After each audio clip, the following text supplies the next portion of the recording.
Okay, so I can finally do my video. I've been waiting pretty much all day for some peace and quiet because I live with my stepdad and my mum. And every time I go to video they start singing or doing something and all I can hear is them, but they've gone for their daily walk. So I can finally do my video. My name is Sarah, and I thought that, well, I've wanted for a very long time to do a floss tube. Really like watching floss tubes on YouTube, obviously, and really like the community and learning lots of things. And I've had a few people on Instagram say, oh, you know, you should do a floss tube. So finally getting around to doing one and kind of getting the confidence to do one and just going ahead with it. Like, I don't like my voice, I haven't got great lighting, but you know, it's going to be a learning curve and it's all going to be good and fun. So yeah, we'll get started. So as I said, my name is Sarah. Most people call me SJ. It kind of, with working, there's always somebody called Sarah or Sarah-Jayne, and so it's kind of just been SJ. It's kind of just stuck. So I'm SJ, so you can call me SJ. I have an Instagram, and the Instagram is called FanStitchStick, which at the time sounded like a fantastic name, and I absolutely love it. It's just a bit of a mouthful, and people ask me like, oh, where did you get the inspiration for FanStitchStick? Why did you choose that? I kind of have a thing about adding tastic to the end of everything, so like cat-tastic, I can't even think of any more, but so art-tastic, stitch-tastic, and I actually thought, oh, I could have stitch-tastic, and then I didn't think it was nice enough, and more than likely somebody's already got it. It's probably going to be a common one. So then I played around a bit and settled upon FanStitchStick, and I really like it. And even though it's a bit of a mouthful, as I said, a bit of a tongue twister, it sounds a bit different. So FanStitchStick it is. I've got a list of questions here, so I'm just going to go through them and answer them. I'm sorry if you keep getting the light in my glasses. I tried to sort out some lighting, but all I keep doing is getting this light flicker, there it is, on my glasses, but if I take them off, then I'm blind and I can't read my questions, so you might just have to deal with some light in my glasses.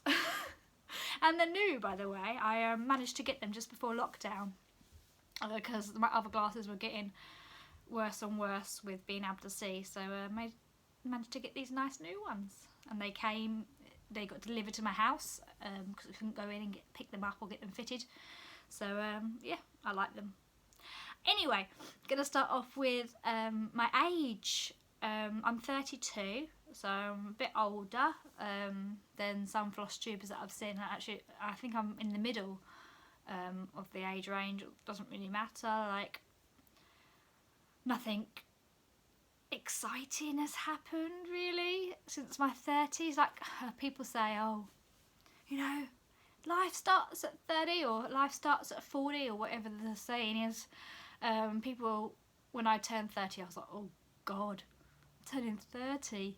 But people are like, oh, don't worry, it's the best years of your life, you know, oh my god, it's going to be amazing for you. But actually, 20s were my better years. Like, in the 30s I was thinking, oh, you know, oh, I'm going to settle down, I'm going to find that man that I've been looking for, and I'm going to get married and have kids, and well, I'm still looking for that man. And single life, it's a total roller coaster, and I do feel like I'm on like this roller coaster. It's going up and down, and it's going through like a love tunnel, but it's still a boat made for one.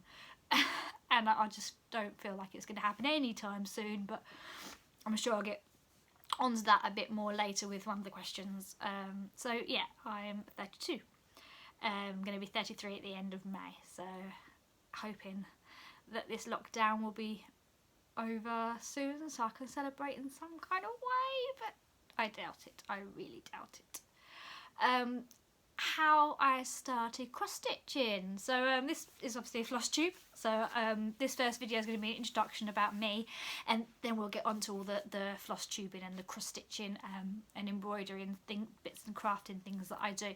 So how did I get started? So about 5 years ago, or maybe 6 years ago, I started working for a ferry company called Brittany Ferries, and they port from United Kingdom to France and Spain, and I was on the ship that went from Portsmouth to Caen, and it was a great job, really loved it, but there was a lot of downtime, which, I love downtimes, so that's great, but I like my routine. I'm a busy person, so sometimes I was like, what can I do with this downtime?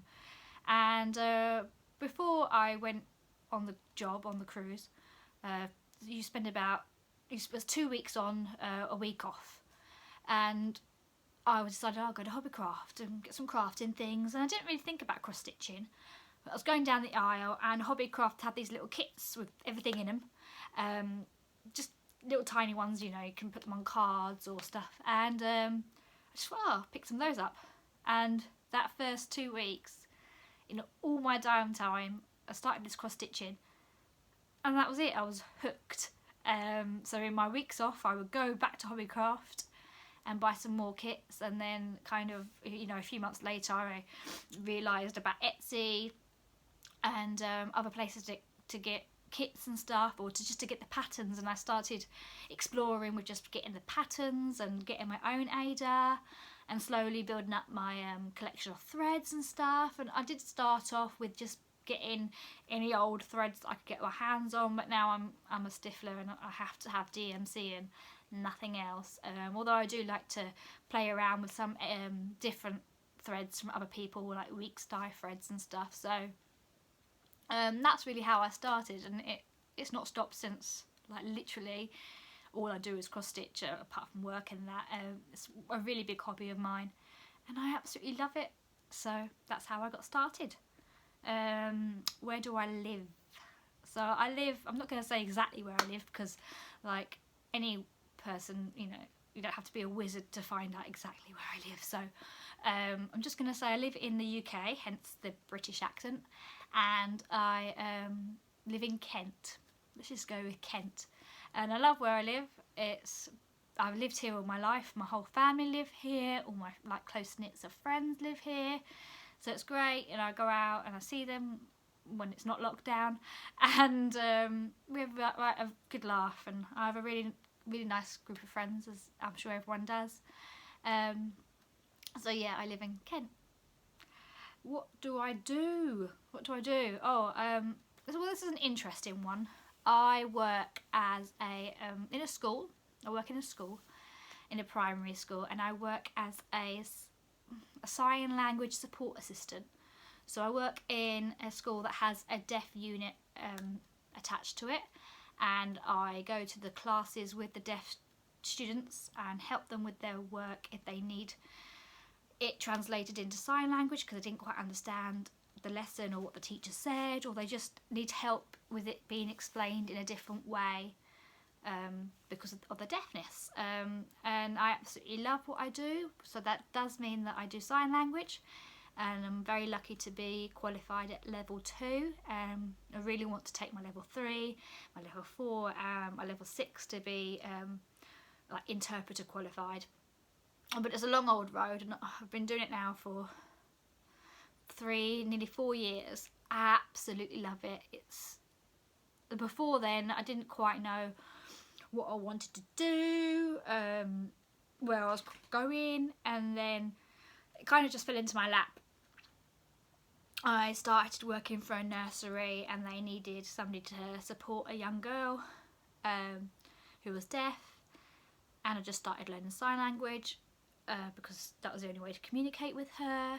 And then the council noticed, Kent County Council noticed what I was doing for her, sent me on the level 1 course. They paid for it all. I paid for my exams, but they paid for the whole course, and it's about £800 to support me to work with her and do sign language.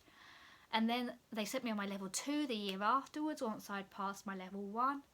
And then I moved to the school that she moved to when she went out of nursery, to work with all the deaf children there. And I absolutely love my job. It's amazing. And I hopefully in September, if everything goes back to being kind of normal, or as normal as we can expect it to be, hoping to do my teacher training, because I really want to be a teacher of the deaf when I'm older, when I get qualified.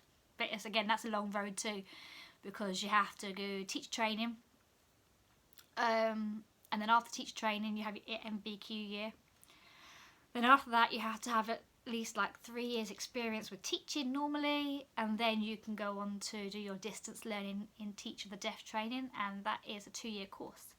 So that's like 5 years before I'm actually qualified to be a teacher of the deaf. But you know, I always take things one step at a time and look for silver linings and things, so you know, I'm prepared to work hard and get to where I want to get to in my life. So what do I do? I've just done that. Going back and forth. Next one, husband. People ask about, do I have a husband? And obviously I've covered that before with me being whole single and alone and that kind of stuff. So no, I don't have a husband. I live with my stepdad and my mummy in Kent, and I love it, and I wouldn't have it any other way. Some people say, oh, you know, oh, you haven't moved out yet, and actually no, I enjoy living with them. It gives me company, and actually I'm very lucky that I have my own kitchen attached to my bedroom and my own bathroom attached to my bedroom, so I've got my own space and I can still go and see them when I want to. And you know, I don't really want to spend money on rent, giving my money to rent something to somebody else when I really want to buy. I like straight out, so that I don't waste the money on rent. So I'm just kind of waiting until I meet that somebody someday, somewhere, and then I can move in with them and we can buy a place together. That's kind of where I'm kind of heading towards. And so no, I don't have a husband, I don't have children, and yeah. Pets. Oh, pets. Yes, I do have pets. I will go and grab them in a minute. They're friendly, they're lovely. They're not big, huge cuddlers. They're rag dolls, and they say that rag dolls aren't very cuddly, and you know, very cuddly ones. So I'm going to go and get them. So back in a minute.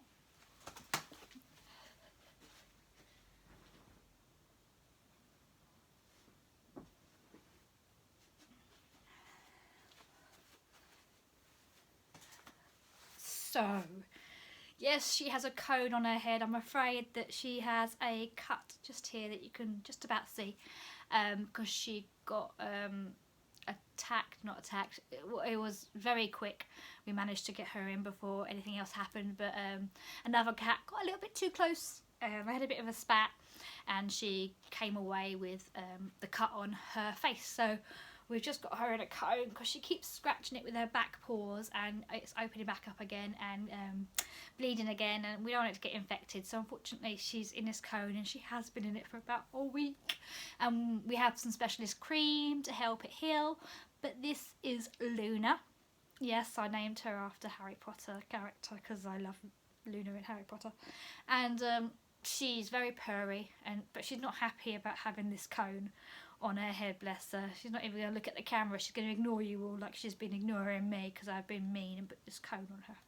But we've had her for about, she's 3, so she was born into the family, because we have the mummy cat as well, which I'll show you in a minute. Oh, she's getting spooked by something. What is it? What is it, girl? So I'll show you the mummy cat in a minute. But yeah, we had 4 kittens born, and 2 of them were brought by another families, and then Pebbles was brought by my Auntie D, and we kept Luna because I kept moaning and moaning and moaning until we kept the fattest one of all, because I love fat cats. Hey, right, I'm going to put her back down on my bed because she's getting a bit agitated. There you go, darling. You're next. Come on. Alright, and now I have Mummy Cat, who's Poppy, and she's actually only 4. So Luna's 3, Poppy's 4, and yeah, she had got pregnant when she was 1 year old, which is quite young, really young in cat years. But she kind of got out. Well, we weren't really looking after. Well, we weren't really looking out for her to get humped on. She got humped on, and she got pregnant with the little cat. So she's not a very cuddler, and she's really struggling to get away. But this is Poppy, Mummy Cat. I'm going to put her away now as well. Mwah!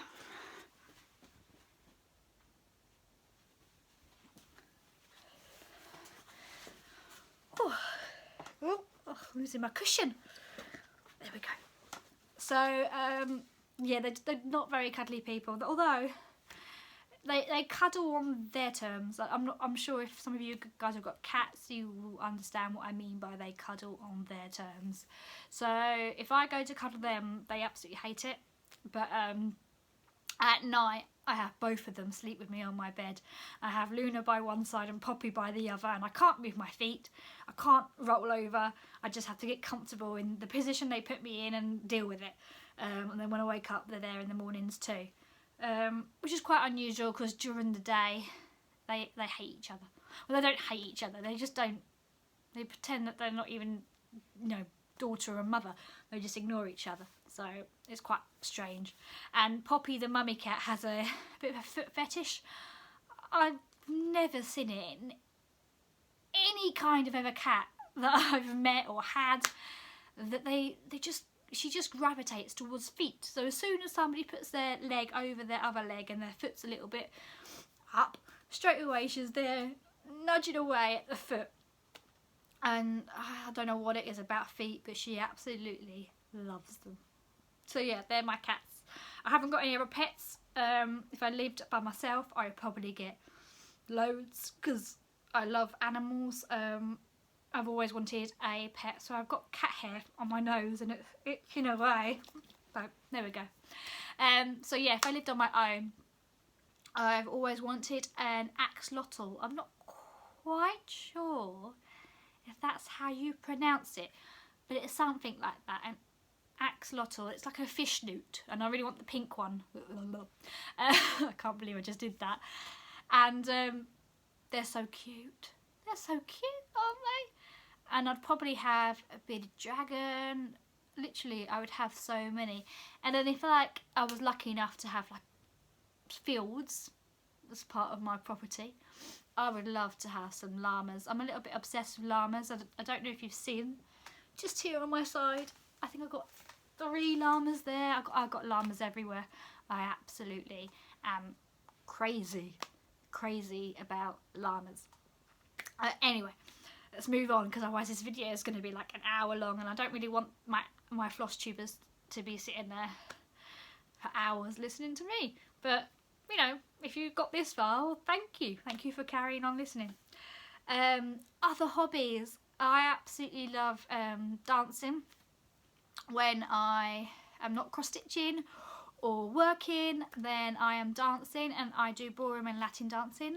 I'm very lucky to have been able to have competed at the Blackpool Tower in the national championships, and it was absolutely amazing. I was hoping, all planned and set to go this year to compete again in the national championships, and coronavirus came and messed that one up, like I'm sure it's messed up a lot of things for everyone else as well. So it just means that I'm going to have to practice more, ready for next year, when hopefully it's back on again and I can compete then instead. But I absolutely love training and going to dance lessons and learning new dances, and dancing with my dance teacher Keith. He's amazing. He always makes me smile, and he understands when I've hit a brick wall and I can't remember anymore, or I've completely forgotten something, and he'll take me in ballroom or Latin hold, and he'll go to do a step and nothing. I can't remember a thing. So yeah, I absolutely do miss dancing so much, but life will return to some kind of normality hopefully soon, and as soon as it does, then I will be straight back with my dancing shoes. So I have dancing. I quite like to ice skate, although I don't do it as much as I can because the nearest skating rink is not that close to me. Probably takes about an hour to get to. So even though I have my own boots, I try to go a couple of times a year. I don't really get to go that often. And then I like reading when I get the time to as well. I've got quite a book collection behind me. I've got Mina Lima books here. I've got Shadowhunter books because I love the Shadowhunters.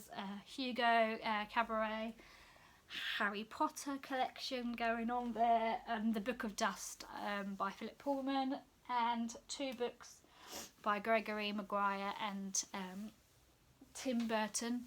And then I've got a load of books up on my bookshelf over there as well. And I'm currently reading the Shadowhunter books. I'm on the 3rd book. So yeah, I really enjoy reading them. I'm a bit Shadowhunter obsessed, a bit Harry Potter obsessed, a bit Book of the Dust obsessed, and a bit Lord of the Rings obsessed. I'm a bit of a nerd, a bit of a geek. I like my bits and pieces that I like. So yeah, that's me. I love reading when I get the chance to. So yeah, favourite movie. Now, I do actually have, everyone's like, whenever you ask people about what their favourite movie is, they're like, oh gosh, I couldn't possibly tell you, or, I can't possibly narrow that down, I have to give you 2. I actually can narrow it down to 1 movie. I'm not too sure if many people will know this movie. It's not a normal favourite, but it is a classic, a cult classic. So my favourite movie is a movie called The Princess Bride, and literally I watch it whenever I'm sad, feeling down, need to pick me up. If at any time I can watch. Usually it is when I'm not feeling like me. I'll put on The Princess Bride, and as soon as I've got that on, I am back to being me again. It is literally, I love that film. The quotes, the storyline, and somebody said to me, when I last said it, people asked me about my favourite movie, and I said it was Princess Bride. Somebody said to me, oh, did you hear they're remaking it? Please don't remake it. Please don't ruin that absolutely masterpiece. But I'm sure they will remake it. But I always will love The Princess Bride, the original one, if they do remake it. But oh my days, it's literally, if you haven't watched it, you need to watch it, because I just love it. It gives me warm fuzzy feelings. Anyway, enough with the warm fuzzy feelings. Favourite TV show. I don't really watch TV as in like BBC, ITV, that kind of stuff. I'm a Netflicker. I watch Netflix and I watch Disney Plus, which I've just subscribed to. So Netflix wise, Shadowhunters, definitely one of my favourites. I watched them all the way through, over and over and over again.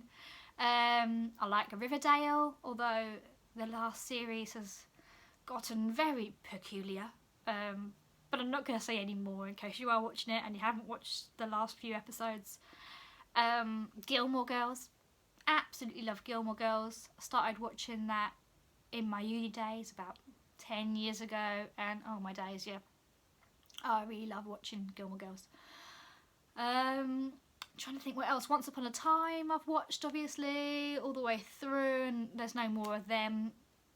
So can't watch, well, I can watch it again, but I can't watch any new series. What else do I like? Oh, I watched lately a series called 3%. I think it's dubbed, or was it subtitled? No, it was dubbed. And that's quite interesting. I think it was originally from like Brazil or something, and they've dubbed over it.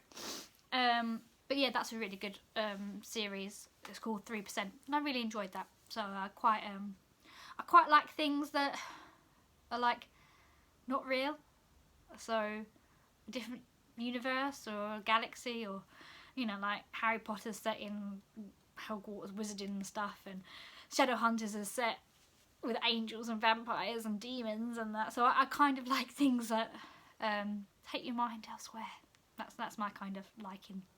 So yeah, that's my favourite TV shows. Favourite music. I don't really have a favourite music. I quite like I will listen to pretty much anything as long as it's not like rave music where it's like just a continuous droning of beat. It has to have some kind of lyrics or meaning. I used to really like Green Day when I was growing up. I really liked the indie music in the 2000s, and that was a bit of a grunger. Some people will be watching this and going, what the hell is a grunger? Just Google grunger. I won't go explaining it for you. So Green Day, yeah, Less Than Jake, My Chemical Romance, that kind of stuff. And then Taylor Swift, I quite like to listen to her. The new music, I like to listen to that as well. I really don't have like a type of music taste. I really will listen to pretty much anything. So yeah, music's music. I love to listen to music. And with the sign language, I'm part of a choir, so we translate music into sign language, and sometimes we have to change the meaning of it because it doesn't quite fit with the BSL order. But yeah, I do love music. So that's all the questions, which is great because I feel like I have rambled on for ages, and I don't want this video to be like an hour long. So, and that's a little bit about me. And I'm sure as we go through these floss tubes, when I do more, if I do more, that you'll learn, like, get to know me a little bit more, and not just about my stitching. So obviously at the moment the world is going through quite a difficult time with coronavirus and things that are going on, and it is crazy to think that this has happened and we are at the stage of what we are at, and we're on lockdown. And I've been in isolation, apart from going for a walk, which I don't go for every day. I like literally like once a week, and I should go for one every day just to get some kind of fresh air, but it does happen not that often, unfortunately.